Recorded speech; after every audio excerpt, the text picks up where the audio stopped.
ఈరోజు ఐతుపల్లి గ్రామ పంచాయతీ పరిధిలో బీఆర్ఎస్ పార్టీ అభ్యర్థి మన ప్రియతమ నాయకుడు బడుగు బలహీన వర్గాలకు ఒక పేదల పెన్నిది మన కుప్పలీశ్వరన్నకు మరో అవకాశం గౌరవ మాజీ ముఖ్యమంత్రి వాళ్ళు కల్వకుంట్ల చంద్రశేఖరరావు గారు ఒక అవకాశం ఇచ్చి పార్లమెంట్ అభ్యర్థి ఒక అవకాశం ఇచ్చి పంపిన సందర్భంలో ఈ గ్రామంలో నా నిరుపేద బిడ్డలందరూ కూడా ఉపాధి హామీ పథకం పోతారు.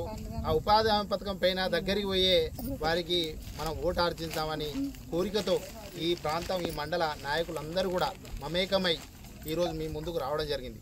ఈ వేదికను అలంకరించిన టీఆర్ఎస్ పార్టీ బాధ్యులు మరియు వేదిక ముందున్న మన కుప్పలీశ్వరన్న కుటుంబ సభ్యులందరూ కూడా పేరు పేరున నమస్కారం.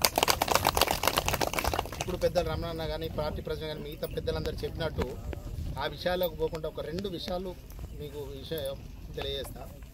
అమ్మ, తెలంగాణ రాకముందు ఉమ్మడి రాష్ట్రం ఉన్నప్పుడు ఆంధ్రప్రదేశ్ ఉన్నప్పుడు ఎన్నో కష్టాలు అనుభవించినాం, నీళ్ళకు అనుభవించినాం.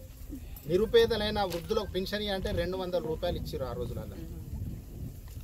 రైతు బంధు లేదు, రైతు బీమా లేదు, కేసీఆర్ కిట్టు లేదు, మాతా శిశు కేంద్రాలలో ఆడిబిడ్డలకు ప్రసూతి కేంద్రాలు లేవు.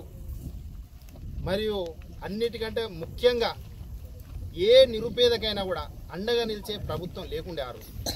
కానీ తెలంగాణకు ముఖ్యమంత్రియే కాదు, అసలు తెలంగాణ రాష్ట్రం సాధించి పెట్టిన పార్టీ ఈ బీఆర్ఎస్ పార్టీ, టీఆర్ఎస్ పార్టీ.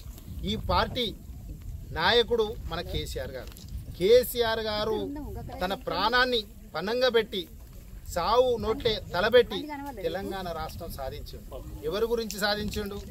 ఈ తెలంగాణ ప్రాంతంలో ఉండే అట్టడుగు వర్గాలు, నిరుపేదలు ఎన్నో కష్టాలు అనుభవిస్తున్నారు. ఉమ్మడి రాష్ట్రంలో ఆ ఆంధ్ర పాలకుల చేతులు నలిగిపోయినరు. వీళ్లకు విముక్తి కలిగించి చేద్దామనే ఉద్దేశంతో తెలంగాణ రాష్ట్రం సాధించారు. తెలంగాణ రాష్ట్రం సాధించే సందర్భంలో మన గౌరవ మాజీ మంత్రివర్యులు, మన గౌరవ ఇప్పుడు పార్లమెంట్ అభ్యర్థి కుప్పలీశ్వర్ గారు ఆనాడు 2001 నుండి తెలంగాణ రాష్ట్ర సాధనలో మన మాజీ ముఖ్యమంత్రి కల్వకుంట్ల చంద్రశేఖరరావు అడుగుల్లో అడుగేసి వారితో జతగట్టి ఎన్నో ఉద్యమాలు చేసి జైళ్ల పాలై కేసీఆర్ గారు నాయకుడై ఉద్యమం చేస్తే ఈ ప్రాంత నాయకుడై మన ఈశ్వరన్న అదే స్థాయిలో ఉద్యమం చేసి వీళ్ళందరి కష్ట ఫలితమే తెలంగాణ సాధన వచ్చింది. అట్లాంటి నాయకులను మీరందరూ కూడా తెలంగాణ తెచ్చిర్రు, మా బతుకులు బాగుపడతాయని మీరు 2 సార్లు కూడా ఓటేసి వారికి ఎమ్మెల్యే చేసిరు, వారిని ముఖ్యమంత్రి చేసిరు. చేసిన వాళ్ళు వెంటనే మనం నమ్మించి వాళ్ళు మోసం చేయలే. ఎన్నడూ లేని విధంగా ఒక ఆడిబిడ్డ, మీరు ఆడోళ్ళే కాబట్టి మీకు ఒక మీ విషయం చెప్తా. పెళ్ళి అయితే కళ్యాణ లక్ష్మి అని ఇచ్చింది. వీళ్ళు ముస్లిమ్స్, వీళ్ళు హిందువులను కూడా చూడలే, వీళ్ళు క్రైస్తవులని చూడలే. అటు షాదీ ముబారక్ అని ముస్లిమ్స్కి ఇచ్చింది, హిందువులకు మీ ఆడిబిడ్డలకు కళ్యాణ లక్ష్మి అని ఇచ్చిండు.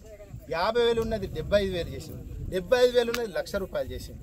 ఈ విధంగా పెంచుకుంటూ పోయి నిరుపేద కుటుంబానికి ఒక అండగా, ఒక మేనమామ లెక్క, ఒక పెద్ద దిక్కు లెక్క ఇంత కట్నం. సంత మేనమామ కూడా ఆ పిల్ల పెళ్లి అవుతుందంటే 5,000 కట్నం అని చెల్లె పోయి నా బిడ్డ పెళ్లి చేస్తున్న తమ్మ ఒక 5,000 అంటే వెనక ముందు ఆడతాం. కానీ ప్రభుత్వం నుంచి ప్రభుత్వంలోని సంపద సృష్టించి ఈ పేద ప్రజలకు పంచాలని మీ ఆడిబిడ్డలకు కళ్యాణ లక్ష్మి ఇచ్చిండు, అయ్యలేదా? ఇచ్చిండు. దాన్ని కొంత పెంచి మళ్ళీ చేద్దామనే కాలంలో ఈ రేవంత్ రెడ్డి కాంగ్రెస్ ప్రభుత్వం తులం బంగారం అనే వరకు మీరు నమ్మిరు కాదు. తులం బంగారం అంటే నమ్మిరు. ఉన్న కళ్యాణ లక్ష్మి అబ్బా ఉన్న కళ్యాణ లక్ష్మి అనేది ఆపిండా అదే అయిపోయింది. పెళ్ళి అయిపోయిన వెంటనే ఏంటిది, మన బిడ్డకు కడుపుల బిడ్డ పడ్డ వెంటనే అంగన్వాడీ కేంద్రాలల్లో న్యూట్రిన్ కిట్ అని ఒకటి మంచి గుడ్లు, వాళ్ళకు పాలు, వాళ్ళని ఎట్లా చేయాలని వాళ్ళ అంగన్వాడీ టీచర్లు వచ్చి మనం చూసుకున్న వెంటనే ఆశా వర్కర్లు వచ్చి ప్రభుత్వ మాతా శిశు కేంద్రాలకు తీసుకుపోయారా. అంతకుముందు ఆ గర్భిణీ స్త్రీలు ప్రైవేట్ హాస్పిటల్లో పోతే లక్షల రూపాయలు ఖర్చు అయ్యేది. ఉన్న 20 గుంటలో 10 గుంటలో అమ్ముకుంటుడు, లేకపోతే మొదటి కాన్పు మనమే చేయాలి కాబట్టి సప్పు చేసి మొత్తాన్ని మాత్రం ఖర్చుల పాలవుతుంది. కానీ మాతా శిశు కేంద్రాలల్లో మన బిడ్డలకు వాళ్ళ బిడ్డలకు కాన్పు కావడానికి ప్రభుత్వం నుంచే ఖర్చులు పెట్టించింది. ఓన్లీ అదే చేసిండా? ఆడపిల్ల పుడితే 13,000 ఇచ్చిండు, మగపిల్లాడు పుడితే 12,000 ఇచ్చిండు. మళ్ళీ వాళ్ళు పుట్టిన వెంటనే వాళ్ళని తీసుకొచ్చి ఇంట్లో దించిపోయాడు. ఇట్లాంటి ప్రభుత్వం భారతదేశంలో ఏది లేదు, ఎక్కడ లేదు. కాంగ్రెస్ పరిపాలించిన రాష్ట్రాలున్నాయి, బీజేపీ పరిపాలించిన రాష్ట్రాలున్నాయి, ఏ రాష్ట్రంలో లేదే. మన రాష్ట్రంలో ఎందుకున్నది?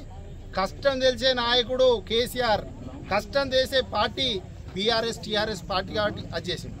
అది చేసిన తర్వాత కూడా అక్కడికి ఆగిండా. ఆ పిల్లకు మెల్లమెల్ల కొంచెం పెద్ద పెరిగితేనే అంగన్వాడీ స్కూల్లోకి తీసుకుపోయాడు. ఆ చిన్న పిల్లలకి అంగన్వాడీ స్కూళ్ళలో ఏం చేసిండు, మళ్ళీ వాళ్ళకు మంచి తిండి, గుడ్లు, మళ్ళీ ఇలా న్యూట్రిషన్ కిట్ ఇచ్చి వాళ్ళని పెంచిండు.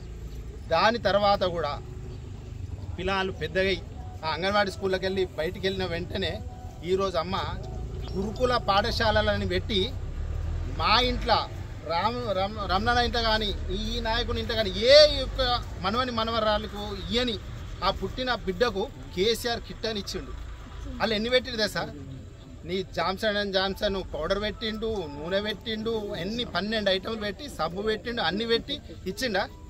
మా ఇంట్లో మా పిల్లలకి ఏది పెడితే ఆ పిల్లలు కూడా అది ఇవ్వాలని ఇచ్చిండు. ఇప్పుడు అది కట్ చేసిరమ్మ. ఎందుకు వేసి తెలుసా? కేసీఆర్ కిట్ అని పెట్టినందుకు కట్ చేసి. అది ఎక్కడన్నా ఉందానే? అంటే ఎవరిని ముంచుదామని, ఎవరికి అన్యాయం చేద్దామని వాళ్ళు ఇచ్చేది వాళ్ళ ఇంట్లో జోలకి వెళ్ళి ఇస్తుర్రా. మన సొమ్ము, మన బొట్టు బిల్ల పెట్టినా కూడా ట్యాక్స్ వస్తుంది, చీర కొనుక్కుంటే ట్యాక్స్ వస్తుంది, చెప్పులు కొంటే ట్యాక్స్ వస్తుంది. ఆ ట్యాక్స్ ఆ పైసలని మన పైసలు మనకి ఇవ్వడానికి కేసీఆర్కు మనసు వచ్చింది ఎట్లా? వీళ్ళకు మనసు రాలేదు ఎట్లా? వీళ్ళకు మనసు లేని ప్రభుత్వం, మనసు లేని నాయకులు కాబట్టి వీళ్ళు ఈ విధంగా చేసింది.